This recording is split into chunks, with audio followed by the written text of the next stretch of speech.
A very good hello to everyone whoever is watching my video. My name is CMA Payal Bodar and welcome to my channel Commerce Center. So today's video is dedicated to the topic of SEBI. SEBI का full form देखते हैं, securities exchange board of India. ठीक है, it was pass through an act SEBI act 1992. ठीक है, अब ये क्या करती है? ये एक रेगुलेटरी बॉडी है, एक नोडल एजेंसी है which is regulating the whole capital market in India. Capital market consist of primary and secondary market. ये मार्केट को कौन रेगुलेट कर रहा है? सबसे बड़ी इंस्टीट्यूशन इसको रेगुलेट करने के लिए है सेबी. ठीक है, लेकिन अब 1992 में इसकी जरूरत क्या पड़ी, ये हम उसकी पास्ट हिस्ट्री से देखेंगे. ठीक है, what was the need of SEBI. देखिए, हमें कोई भी चीज की हिस्ट्री जाननी बहुत इंपॉर्टेंट है, स्पेशली एक्ट्स की. देखिए 1991 में ये शुरू हुआ था इसका हिस्ट्री. ठीक है, and right it from your. 1991 में क्या हुआ था? एक बहुत ही बड़ा रिफॉर्मेशन हुआ था जिसके वजह से बहुत सी चीजें हो गई थी. That reformation was what? I hope you people know it. It is LPG, liberalization, privatization and globalization. जिसकी वजह से मार्केट पूरी तरीके से ओपन हो गया था, जिसकी वजह से बहुत बूम हो गया. बूम के वजह से ओवरऑल इकोनॉमिक ग्रोथ और बिजनेस ग्रोथ हो गई थी. ठीक है, तो हम यहाँ पे लिखते हैं overall economy was growing very fast. ठीक है, अब यहाँ पे क्या प्रॉब्लम हुई? अगर इकोनॉमी ग्रो कर रही थी तो इकोनॉमी ग्रो करने के साथ साथ there were lot of malpractices happening in the market. अब माल प्रैक्टिसेस इतनी बढ़ गई थी कि कहीं ना कहीं उसको रोकने की बहुत बड़ी जरूरत पड़ गई थी. ठीक है, अब कौन कौन से टाइप की माल प्रैक्टिसेस? देखिए 1991 में ही माल practices started to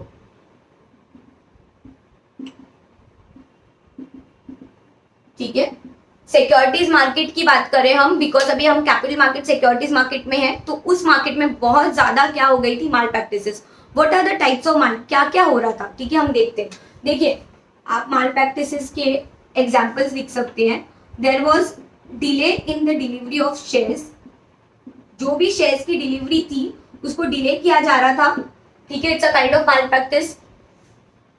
their was also violations in the market, violations of rules and regulations. बहुत सारे रूल्स एंड रेगुलेशंस को तोड़ा जा रहा था. ठीक है, फिर यहाँ पे और भी बहुत सारे इश्यूज थे. अनऑफिशियल प्रीमियम चार्ज किया जा रहा था. अनऑफिशियल प्रीमियम वाज चार्ज्ड और न्यू इश्यूज. ठीक है, तो इन शॉर्ट ऐसे बहुत सारे माल प्रैक्टिसेस थे. मैंने कुछ ही माल प्रैक्टिसेस यहाँ पे लिखे. तो इसके वजह से क्या हुआ? कौन कौन से माल प्रैक्टिसेस थे? स्टॉक एक्सचेंज के जो रूल्स एंड रेगुलेशंस उसको तोड़ा जा रहा था. ठीक है, अनऑफिशियल प्रीमियम चार्ज किया जा रहा था न्यू इश्यू के ऊपर. फिर डिलीवरी ऑफ जो शेयर्स होती है उसको भी डिले किया जा रहा था, जिसकी वजह से इन्वेस्टर का ट्रस्ट ब्रेक हो रहा था मार्केट के ऊपर कि हम क्यों इन्वेस्ट करें, ये इतना प्रॉब्लम दे रहा है मार्केट, माल प्रैक्टिसेस हो रही है मार्केट में. अब गवर्नमेंट को बीच में आना पड़ा. गवर्नमेंट बोली कुछ तो बहुत बड़ा हम लोगों को स्टेप लेना पड़ेगा टू स्टॉप दिस. ठीक है, but government knew there was already SEBI which was established in 1988. ठीक है, 1988 में ऑलरेडी SEBI को एस्टैब्लिश किया गया था. SEBI क्यों एस्टैब्लिश की गई थी? रेगुलेट करने के लिए capital market. But it was not able to curb this malpractices. Why? Because SEBI को क्या? SEBI को हक ही नहीं दिया था, स्टैट्यूटरी पावर्स नहीं दिए गए थे, जो बहुत ज्यादा जरूरत आन पड़ी थी 1991 के बाद. ठीक है, तो गवर्नमेंट को समझ में आ गया अब इस बॉडी को मुझे जल्द से जल्द स्टैट्यूटरी बॉडी बनानी पड़ेगी, ऑटोनॉमस बॉडी बनानी पड़ेगी, so that it can curb all this malpractices. ठीक है, तो in short in 1992 SEBI was given statutory powers. ठीक है, no need to note this down because ये हिस्ट्री इतनी ज्यादा मायने नहीं रखती जैसे आरबीआई की हिस्ट्री थी. इसकी हिस्ट्री में आपको ये पता होना चाहिए कि what was the need of SEBI. तो I hope this is clear to everyone. अब हम objectives and year of establishment देखेंगे, फिर हम फंक्शंस देखेंगे. ओके, चलिए students, let us continue with SEBI objectives and the year of establishment. ठीक है, आप इसका एक स्क्रीनशॉट ले लीजिए क्योंकि ये इंपॉर्टेंट है. ये ईयर भी बहुत पूछा जाता है एंड ऑब्जेक्टिव्स तो पता होने ही चाहिए. ठीक है, देखिए 12 अप्रैल 1988 को क्या हुआ था? SEBI was established by government of India as an interim administrative body. That means उस दिन उसको statutory powers नहीं दिए गए थे 1988 में, उसको interim body की तरह सेट किया गया. फिर 4 अप्रैल को क्या हुआ था? 4 अप्रैल 1992 को SEBI was given statutory powers by SEBI Act 1992. ठीक है, उसको statutory powers कब दिए? 4 अप्रैल 1992 को. Now the objectives of SEBI. PPR, आपको अगर आदत ऐसे याद रखने की है तो आप ऐसे याद रखिए। टू प्रोटेक्ट द इंटरेस्ट, सबसे इंपॉर्टेंट सेबी का क्या काम था, जो इन्वेस्टर्स अपने पैसे डाल रहे हैं मार्केट में उनको सेफगार्ड करना, ठीक है। That means protecting the interest of the investors in the securities market, that is what it is written, ठीक है। उसी के लिए सेबी को लाया कि माल प्रैक्टिसेस को रोका जाए और इन्वेस्टर्स पैसा डाले अपना, so that overall economic grow करे, ठीक है। नेक्स्ट पी, टू प्रमोट, देखिए कोई भी आप एक्ट ले लीजिए, कोई भी आप अथॉरिटी ले लीजिए जो रेगुलेटरी अथॉरिटी, उसका हमेशा ऑब्जेक्टिव रहेगा to promote and to develop and to regulate, ठीक है। प्रमोट करेगा वो, रेगुलेट भी करेगा और डेवलप भी करेगा, तो ये दोनों देखिए बहुत ज्यादा सिमिलर हो जाते हैं। टू प्रमोट द डेवलपमेंट, अब ये किसके लिए है, स्टॉक एक्सचेंज के लिए, to promote the development of stock exchange and to regulate the activities of stock exchange, ठीक है, कि एक्टिविटी में कहीं भी कुछ इशू ना हो, वो अच्छे से फ्लो हो, ठीक है। To regulate the activities of stock exchange और securities market. Okay, will see the functions now.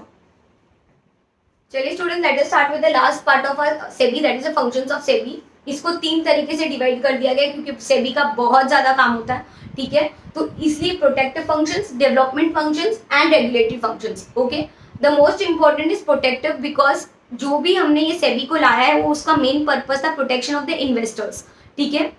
चलिए, prohibition of fraudulent and unfair trade practices, जो भी मार्केट में अनफेयर ट्रेड प्रैक्टिसेस उसको हमको कैसे भी क्या करना है, रोकना है, तो ये हमारा काम रहेगा, प्रोहिबिशन ऑफ इट, ठीक है। Next is prohibits insider trading, ये बहुत ही इंपॉर्टेंट है इनसाइडर ट्रेडिंग के बारे में पता करना। व्हाट इज इनसाइडर ट्रेडिंग, देखिए अभी जो भी कंपनी स्टॉक एक्सचेंज में रहती है वो काम खुद ब खुद भी कर रही है, राइट। उसमें एम्प्लॉयज है, डायरेक्टर्स है, बहुत सारे इंटरनल लोग हैं जिनको बहुत सारी चीजें पता रहती है कंपनी के बारे में, राइट।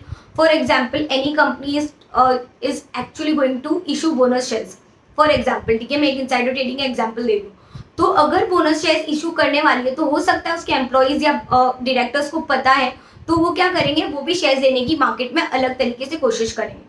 तो सेबी ने क्या किया, सेबी ने यहाँ पे रोक लगा दी। सेबी ने बोला no one is allowed to do this because this will be unfair to the people who don't know about this, ठीक है।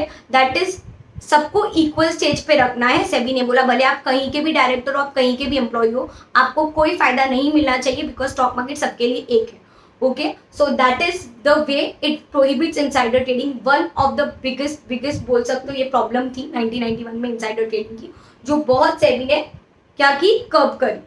Third is SEBI promotes fair practices and code of conduct. देखिए बहुत सारी गाइडलाइंस इशू करती है सेबी और बहुत कस के करती है। अगर किसी ने भी वो एक्शन नहीं लिया, टाइमली एक्शन जो टाइम बताया गया था, तो वो एक्शन ले लेती है सेबी, ठीक है। That means it's a kind of very strict regulatory. तो आपको क्या करना है, वो कोड ऑफ कंडक्ट को फॉलो करना है। इसलिए इसने क्या किया, प्रोटेक्टिव फंक्शन में प्रोटेक्ट करूंगी, डोंट वरी।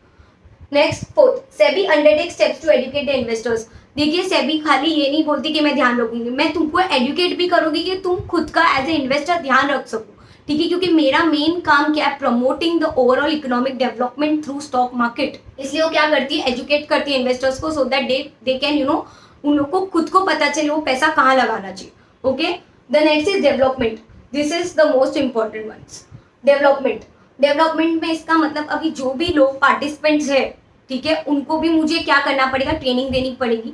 तो ट्रेनिंग टू द इंटरमीडिएटरीज का मतलब जो लोग स्टॉक मार्केट से इन्वॉल्व है, ठीक है, ब्रोकर्स, सब ब्रोकर्स जो क्या करते हैं, हम लोगों के अकाउंट्स को वहाँ पे जो भी हमारे शेयर्स है उनको बेचते हैं लोगों तक, ठीक है। तो उनको हमको ट्रेनिंग देनी है। बहुत सारे लोग कनेक्टेड है, डायरेक्टली इनडायरेक्टली सबको हम ट्रेनिंग देते हैं। डेवलपमेंट हो गया। Next, conducting of research and publishing information. बहुत सारी रिसर्चेस करते हैं हम कंपनीज के ऊपर और उनकी पब्लिश भी करते हैं रिपोर्ट कि ये कंपनी अच्छी नहीं चल रही है, कंपनी ऐसी चल रही है, don't put your money in this. So बहुत सारी चीजें करती है SEBI for the welfare of everyone, specially the investors. Undertaking the measures, देखिए किसके मेजर्स लेते हैं, to develop the capital market. Main तो यही काम है कि पूरे कैपिटल मार्केट को हमको डेवलप करना है, राइट। इसलिए तो मैं आया हूँ, development was one of the objective, right, out of the 3।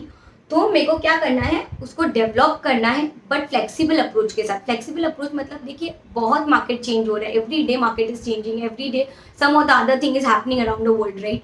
तो स्टॉक मार्केट को क्या करना रहता है, उसके हिसाब से चलना पड़ता है, फ्लेक्सिबिलिटी रखनी पड़ती है। तो ये काम कौन करता है, सेबी करता है, ठीक है। सेबी बोलता है don't worry, what ever the time is going, I will see that हम लोग फ्लेक्सिबल अप्रोच के थ्रू जाए और ध्यान रखें सबका, ठीक है, डेवलपमेंट करते रहे हम। अब third is the regulatory authority. देखिए रेगुलेटरी अथॉरिटी का मतलब I need to regulate it very strictly, otherwise people will what, जो है वो मिसयूज करेंगे दूसरों के पैसों का, ठीक है। तो हमें वो नहीं करना है, तो बहुत ज्यादा रेगुलेशंस डालते हैं। देखिए क्या क्या, फर्स्ट मैं सारे ब्रोकर्स और जो भी सब ब्रोकर्स है एंड जो प्लेयर्स है इन द मार्केट, सबका रजिस्ट्रेशन करवाऊंगा। रजिस्ट्रेशन हो गया, अब रेगुलेट करना है। Regulation of brokers, portfolio exchanges, underwriters and merchant bankers and the business in stock exchange. इसका मतलब जो भी मेरे बिजनेस में, स्टॉक मार्केट के बिजनेस में आते हैं, सबको रेगुलेट करने का काम मेरा है, ठीक है। रेगुलेटिंग हूँ the underwriters, the portfolio managers, the portfolio exchanges, the stock exchange, the business, overall पूरा का पूरा मार्केट को मुझे क्या करना है, रेगुलेट करना है, ठीक है। Third is regulate the takeover bids by the companies. देखिए कंपनी दिन बहुत सारी टेक ओवर्स चलती रहती है, वी ऑल नो दैट, ठीक है। Mergers, acquisition, takeovers is a part and parcel of businesses. तो इनको भी रेगुलेट मैं करूंगा, क्योंकि हो सकता है इसमें भी कुछ क्या हो, पीछे से माल प्रैक्टिस हो, which I don't want to have. Next is fourth, conducts inquiries and audit of stock exchanges. देखिए अभी कोई भी, अगर समझ लीजिए कंपनी ऑपरेट कर रही है, कब डरेगी, जब उसके ऊपर ऑडिट का नाम आ जाएगा कि ऑडिट होगा मेरा, ठीक है। तो इसके लिए हर एक स्टॉक एक्सचेंज का ऑडिट का और इंक्वायरी का काम भी कौन करती है, सेबी कंडक्ट करती है, कि भाई तुम क्या कर रहे हो, लोगों का पैसे लेके क्या कर रहे हो, इन्वेस्ट कर रहे हो, तो आपको लोग आपके ऊपर इन्वेस्टमेंट करे, तो आपके ऊपर ट्रस्ट है लोगों का, we can't break that trust, right, that is the work of SEBI. तो सेबी को क्या करना पड़ता है, ऑडिट्स कंडक्ट करने पड़ते हैं, ठीक है, वो करते हैं रेगुलेटरी में। Then registration of collective investment schemes and mutual funds. We all know that mutual funds might be knowing that mutual funds is under obviously securities market. तो ये जो म्यूचुअल फंड्स होते हैं और कलेक्टिव इन्वेस्टमेंट्स की जो schemes होती है, सारी की सारी को कौन रेगुलेट करता है, सेबी, ठीक है। आप एक बार ये रीड कर लीजिएगा, अपने आप आ जाएगा आपको, मेरी भी जरूरत नहीं पड़ेगी, ये नोट्स ऐसे होते हैं मैं जो बोर्ड पे लिखती हूँ, ठीक है। Sometimes even if you don't get time, don't listen, just ये स्क्रीनशॉट रेफर कर लो, बहुत हो जाएगा। 6 देखिए, परफॉर्मिंग सच अदर पावर्स, ऐसे बहुत सारे पावर्स है जो सिक्योरिटीज कॉन्ट्रैक्ट एक्ट देते हैं, वो भी मैं करूंगा, ठीक है, सेबी करेगी। क्यों करेगा सेबी, देखो securities contract act is another act which is looking towards the protection of the investors through in the securities market. तो वो एक और एक्ट बनाया गया, तो उसमें भी कुछ पावर्स दे के रखे, तो वो भी मैं परफॉर्म करके दूंगा, सेबी बोल रही है। जो भी शेयर्स के रिलेटेड काम है मैं उसको प्रॉपरली क्या करूंगा, रेगुलेट करूंगा, ये मेरा काम, ठीक है। तो आई होप सेबी का काम बहुत अच्छे से आपको पता चल गया हो। Will meet up in the next lecture, और till then take care, bye bye, and if you like my video kindly like, share and subscribe. Thank you.